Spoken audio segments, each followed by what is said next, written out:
Hello everyone, today I'm going to tell you how to retrieve the data from the database using dataset. You can see this is the table I have. The table name is user1. The column name is the first. I'm going to retrieve all these three values in the drop down list in the front end with the help of the dataset. So what I'm going to do, I'm going to the view code section, okay, and here I'm going to write the code.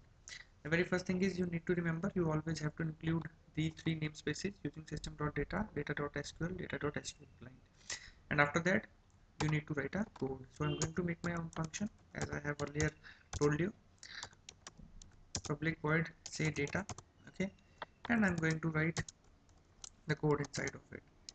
So the very first thing is SQL connection. As everybody is aware of, SQL connection con is equal to new of SQL connection. I'm going to take the connection string later on. First of all, let me complete the code. So SQL command cmd is equal to new of SQL command. Now I'm going to write a command inside it. Select select. The select column is first column from user. Okay, and I'm going to pass the connection over here. Okay, escape and enter. After that, I'm going to take SQL data adapter is equal to da is equal to new of SQL data adapter, and inside of this data adapter I'm passing my command. Now who has the data? The SQL data adapter has the data. I'm going to take a data set at a runtime. Data set, the data set, it is there. Okay, ds is the object is equal to new of data set. Data set is the collection of the tables. Now I'm going to fill this particular data set with the data from the data adapter. Da.fill, this is ds. Okay, and okay, now as I said, now ds got the data from the data adapter got the data from the SQL command. Now I'm going to put a condition. If who has the data? ds has the data. If ds dot data set is a collection of tables, so tables, what is the index for a table? The very first is 0.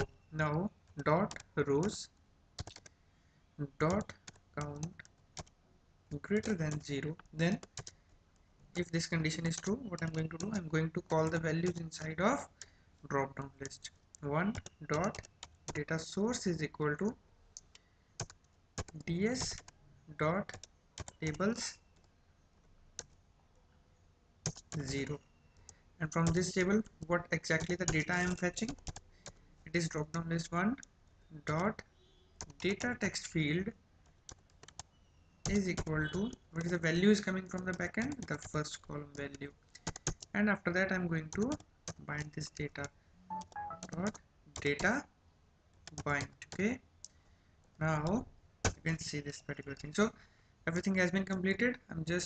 I need to take a SQL connection, sorry, what we call this thing is the command. Okay, so I'm going here, I'm right clicking here.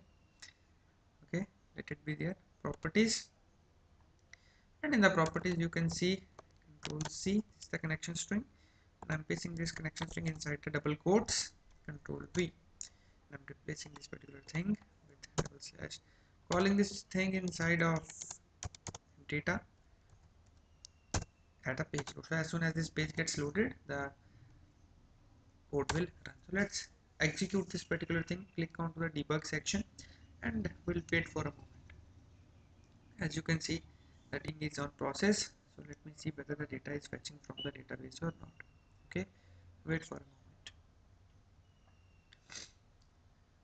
Now you can see the CSP.NET development server is working. This is also running. So let me see whether the data is appearing or not.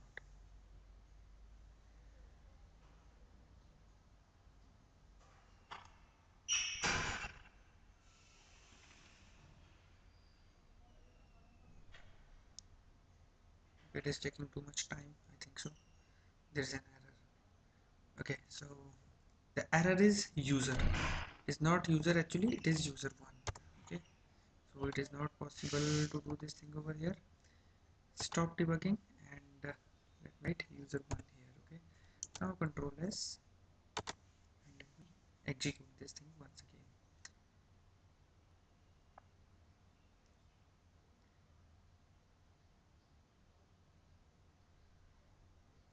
Now you can see this web form 6 is actually running, and let's see whether the output is appearing or not. Still it is taking time, but you can see this thing is appearing. Earlier we got a problem. Now you can see this first name is appearing, all these names are appearing into this particular thing. So you can see I'm stopping this particular thing.